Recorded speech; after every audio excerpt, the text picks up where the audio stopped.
Time, the silent herald of life and death, success or failure, the unseen force that measures man's destiny, reaching its most fateful moment as it slowly strikes the 11th hour.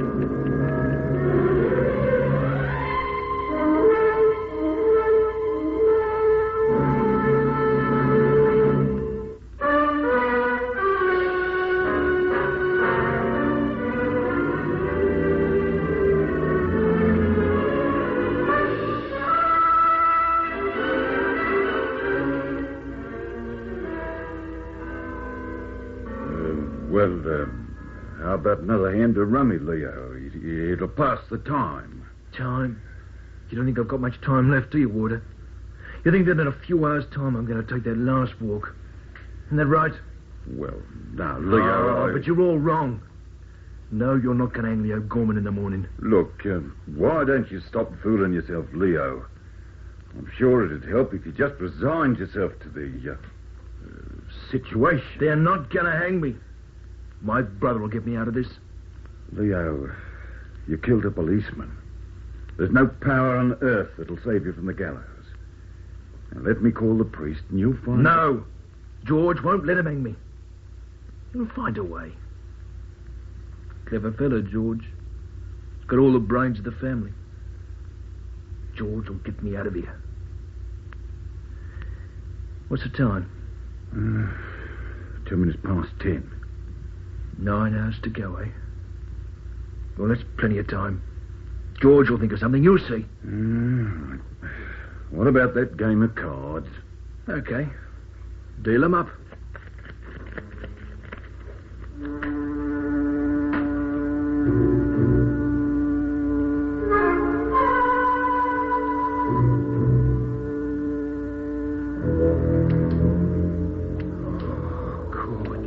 For Pete's sake, stop messing round with the hammer of that gun.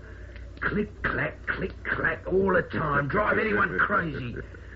A bit on edge, Will. Oh, this is the craziest scheme you ever cooked up, George. It'll never work, never in a million years. Now, listen to me, Will. They got my kid brother locked in a cell. In less than 9 hours' time, they're going to take him away to be hanged. At least that's what they think they're going to do. But I'm going to get Leo out of that place. And believe me, they're going to be glad to let him go. See any sign of that truck yet? No, the road's still clear. Yeah, maybe they're not coming. Maybe you made a mistake about the delivery day. Well, why would they want to deliver the stuff in the middle of the night? They work 24 hours a day at the atomic plant, that's why. Yeah? Well, I don't like messing around with that stuff anyway. It's in a special canister. It's perfectly harmless. Unless you take it out of the lead container. Oh, you're not going to get away with it, George. I've got a feeling that this whole scheme's going to blow up in our faces. It's got to work. I'm not going to hang my kid brother, Will. I've always looked after him ever since the old folks died. Yes, I know. I've always taken care of him, always. He's dependent on me now. Will, I'll tell you why this scheme of mine's going to work. I'll tell you why. Because we're dealing with fear, Will. Fear. Got a nice ring to it, that word, isn't it? Put the fear of death into people and you got them at your mercy. You can barter with them, no more than that. You can demand. And I'm going to demand Leo's life from them. Sometimes I think you're crazy, both of you. You and that brother. Look, headlights. It's the truck. Okay. Now drive this jalopy across the road. George, it's not too late to back up. Drive this car across the road, Will. Okay.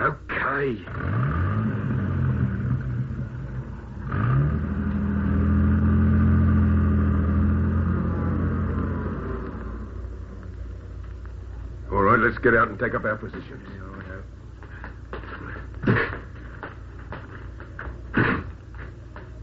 Now, there won't be too much risk. Truck's never very well guarded. They never take into account that anyone would want to steal radioactive material. Here they come.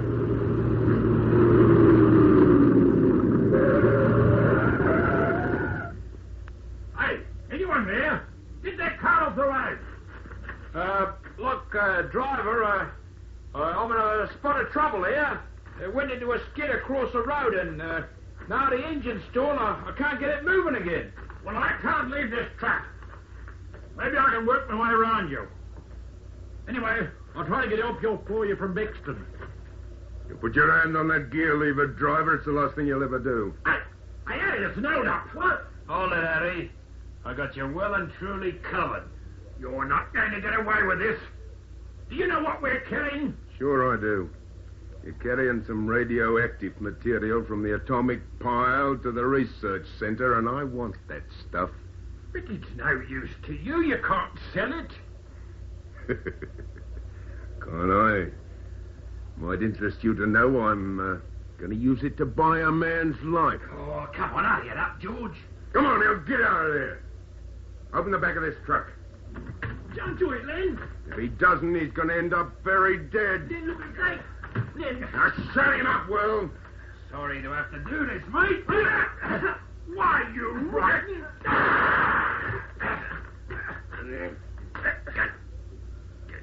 George, you didn't have to shoot him. Couldn't help it. He grabbed my gun. No time to worry about that now, Will. Let's get that stuff. Come on now. All right. All right, now, shine that torch in here. Yes, there it is, that container. Now, grab it and take it over to the car. You didn't have to shoot him. Get that container over to the car!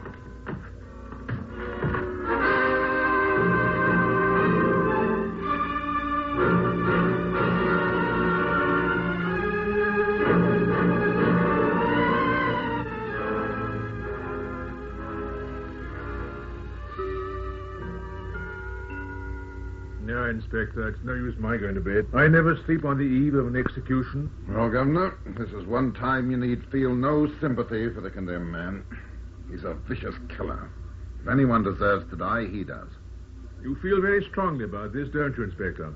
He shot down a policeman in cold blood. Not only a policeman, but a personal friend of yours. Sergeant Denton and I joined the force on the same day. He's a good officer. Fine officer. Better than most. Well, you've avenged him. You tracked down his killer, and in less than 9 hours, Leo Gorman will pay the supreme penalty. Your job's finished, Inspector. Why don't you go home? I'll go home, sir. And the clock is finished striking the hour of 7 tomorrow morning. As you wish. Excuse me a moment. There's always a lot of things to attend to this time. Hello, this is Governor speaking. Governor, this is George Gorman here. Pick up that extension, Inspector. Right. Leo's brother's on the line. Yes, Gorman, I'm listening. Yeah, well, don't miss a single word of what I'm going to say. Leo's not going to hang you here. There's nothing that can stop the execution, Gorman. Oh, yes, there is, Governor. Just a little while ago, I hijacked a truck on the Bexton Road. It was a very special sort of truck. You see, it was carrying some radioactive material to the research station. Gorman! Now, I got that stuff now, Governor. Unless you release Leo before 7, I'm going to take it out of the lead container, and I'm going to dump the stuff somewhere where they'll never suspect it's hidden. And all the people passing are going to be subject to radioactive rays. Do I make myself clear? Gorman, listen. Now, you listen. I'm going to hide it in some public place. A place where 1,000 people a day pass close by. And every one of those people will get a dose of the rays. And it'll take months to find out where it is. Now, you better think it over, Governor. I'll ring you back in a little while. Gorman! Gorman! You got it all, Inspector? Yep, every word. What do we do? Hopeless to try and trace the call. Public phone box. The first thing to do is to check whether or not Gorman's bluffing. I don't think he is. It's just the sort of audacious trick he'd pull. The brothers are very close. Leo's going to die, Governor. Leo's got to die. Now, you'll better keep this line to you open. In the meantime, I've got some phone calls to make.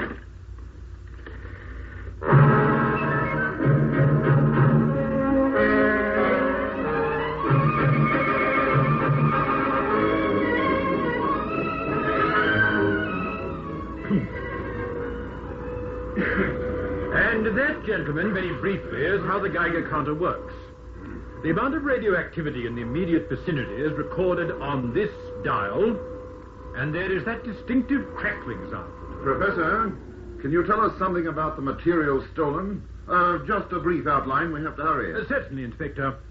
The report states that the substance stolen was cobalt-60. The active ray is extremely dangerous to human tissue. Primarily, they consist of gamma and betas. Gammas affect the deeper human organs. They penetrate deeply into and through the skin tissue. The beta rays concentrate mostly on the surface tissues, and it must be noted that they affect the eyes, causing blindness after a lapse of time. However, the cobalt-60 would have been dispatched in a lead container. This is a sketch of just such a container. The lead forms a barrier against the rays, and as long as it stays there, it is relatively harmless. Does that mean there'll be no reaction from a Geiger counter? In theory, that's so. But actually, you will get a fairly definite reading. I must stress the necessity for extreme caution, gentlemen. This is a dangerous substance you're dealing with. If Gorman does take the cobalt-60 from its container and hides it in a public place, then it will be a long time before it can be detected, unless the entire city is combed by Geiger counters. And in the meantime, many innocent people will be contaminated by the rays. I'm afraid so, Inspector. Thank you, Professor Riddell. Now, I'm going to give this operation priority over everything else. The commissioner's given me a completely free hand. The driver of the truck died before he could get into the hospital. The guard's still unconscious, but as soon as he comes to, he'll possibly be able to give us a description of the car Gorman used. In the meantime, there is one angle we can explore. Soon Gorman will ring the governor again. Now then, he's bound to use a public telephone booth.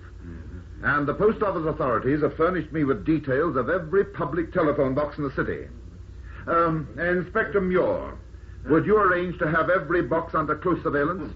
Have every man issued with a description of George Gorman, and anyone remotely answering that description who makes a call from a public phone booth should be apprehended. I'll get my men straight onto it, Inspector. Good.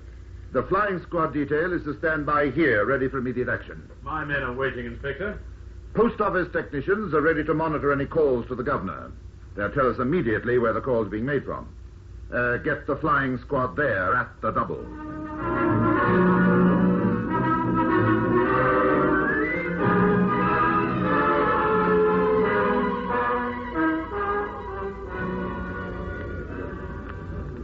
Here's your phone.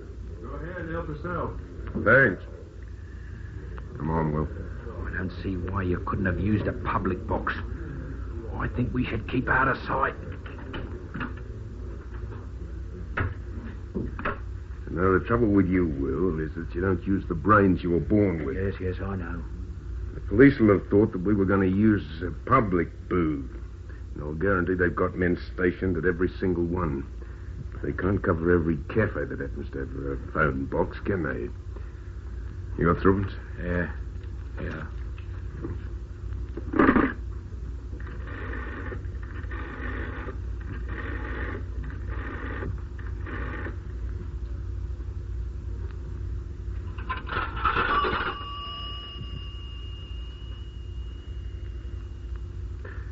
Governor, it's Gorman here.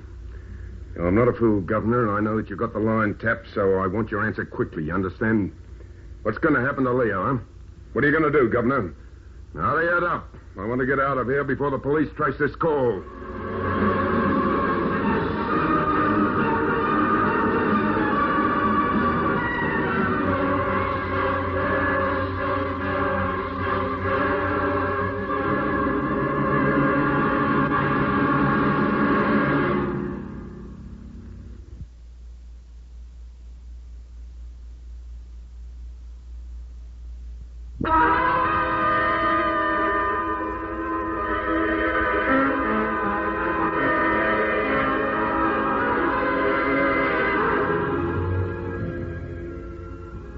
Talking, Governor. Now, listen to me, Gorman.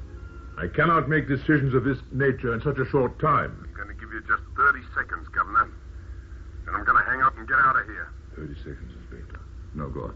Not enough time. Come on, Governor. What's the answer? Gorman. Keep him talking. Gorman, for a stay of execution, I have to contact the Home Secretary. I want Leo released.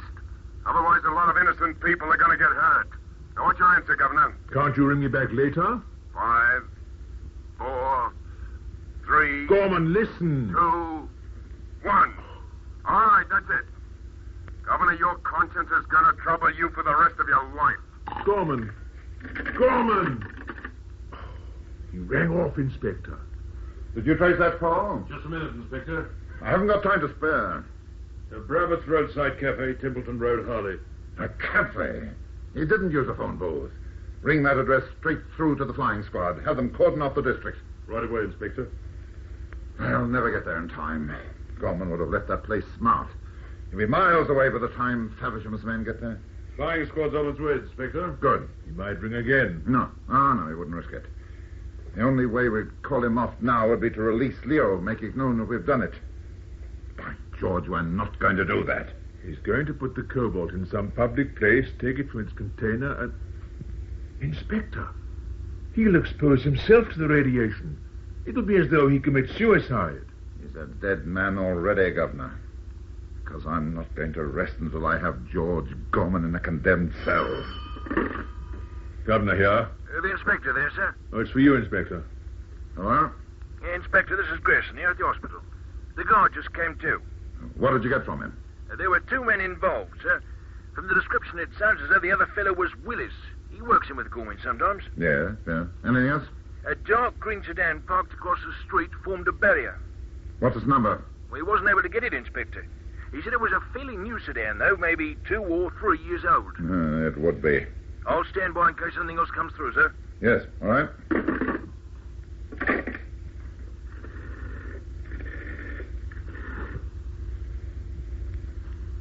Hello? This is the governor's office. Inspector Burton speaking. Put me through to Muir, will you? Hurry. Hello, Muir. Dark green sedan, no number, 2 or 3 years old.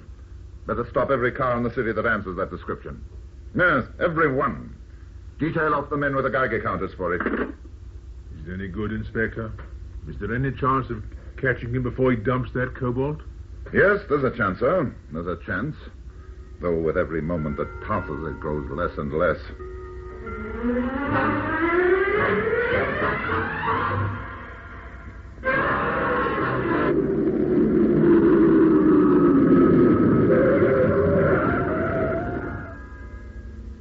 We've got to ditch this car, Will. This is as good a place as any, right close to where I wanted to be, too. Now, come on. Let's get that container out. Oh, we're not going to lug that thing round now, are we, George? It's lead. It weighs a ton, and in any case... Come on.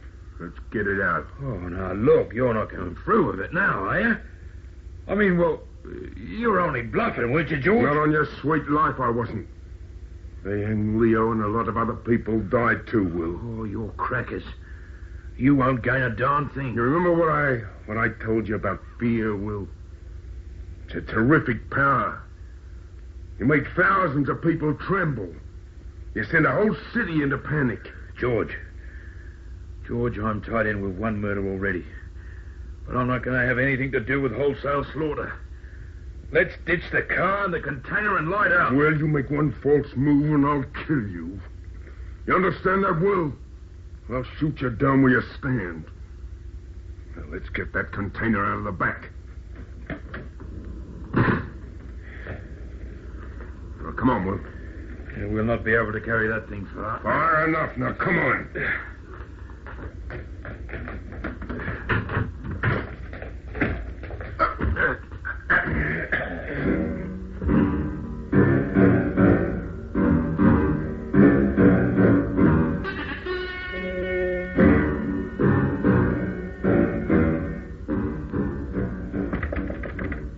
Yeah, come in.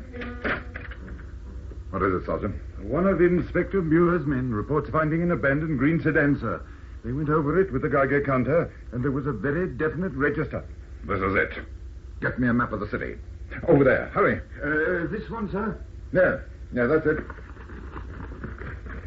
Now, whereabouts did they find the car? Steerforth Street, sir. Just about there.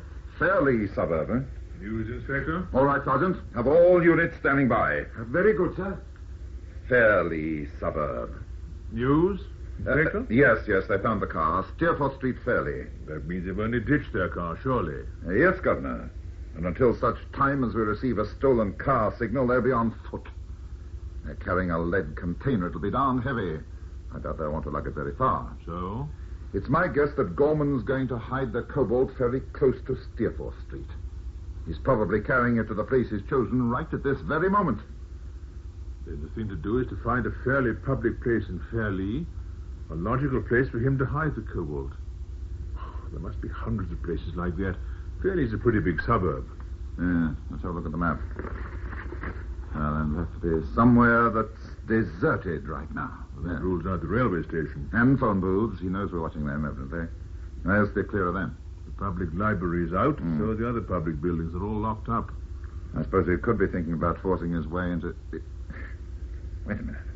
What's this? Fairly Sports Ground. Well, he can't get inside there.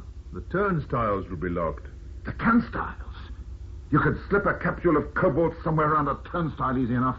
And hundreds of people pass through a turnstile. Yes, that'll be it.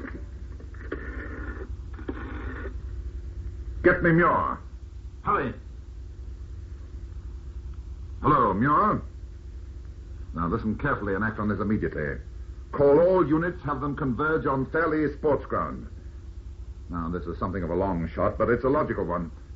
No sirens to be used. We don't want them to fly the coop if they're there. It's our guess that they'll be at one of the turnstiles. Yeah, turnstiles. Now, one other thing, Muir. Who's the best pistol shot in the force? Who? Oh, Constable Duncan. Yes, okay. Get in there together with a large caliber target pistol. It's all right. Now, get moving. I'll follow on in my own car. Best pistol shot, target pistol. Yes, I've got a feeling you're going to have to use Constable Duncan's skill before the night's out, Governor. I'll keep in touch.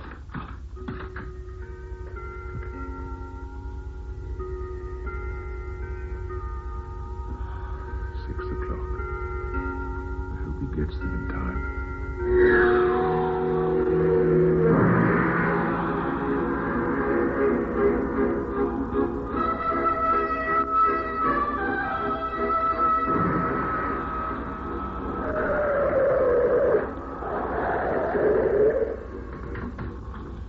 Sergeant. Well? You're right, sir. They're here. Over there by that turnstile. We've got them covered. Well, why don't you grab them? You'll see in a moment, sir. You better forget about the threats, Gorman. It'll be easier on you just around out. You make any sort of move and I'll take the lid off this container.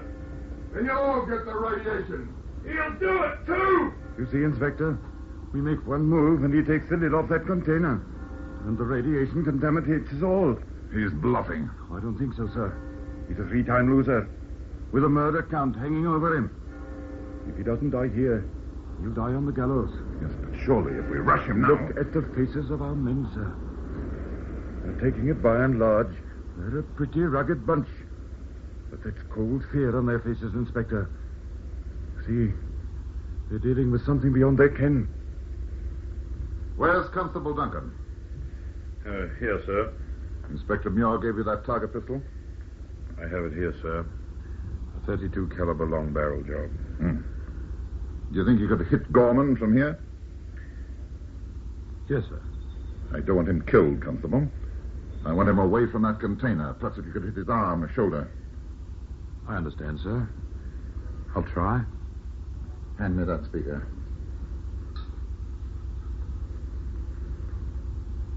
Gorman, listen to me. You don't have a chance. It's best that you surrender now. No, you have a chance. Don't you know that? Only if I lift the lid of this container. You have my brother released and let me go free and I shall open it. Understand? All right, Duncan. I warned him. I can do no more. But whatever you do, don't miss. There's more at stake than a medallion this time.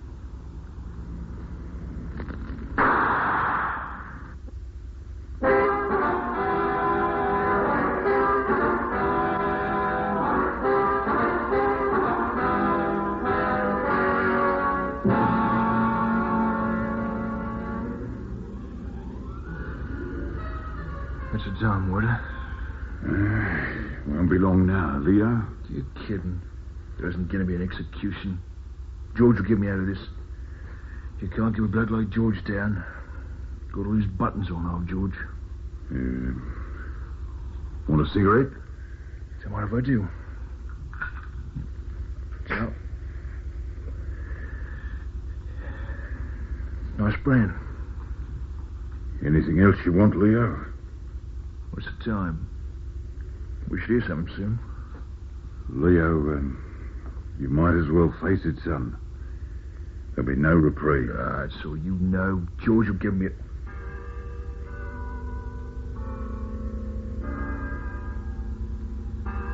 It's 7 o'clock, Leo. No, he can't be. George will give me out of this.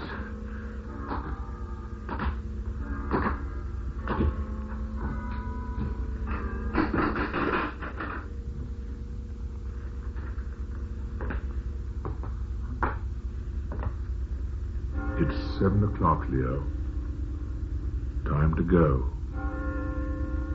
I'm afraid George didn't make it.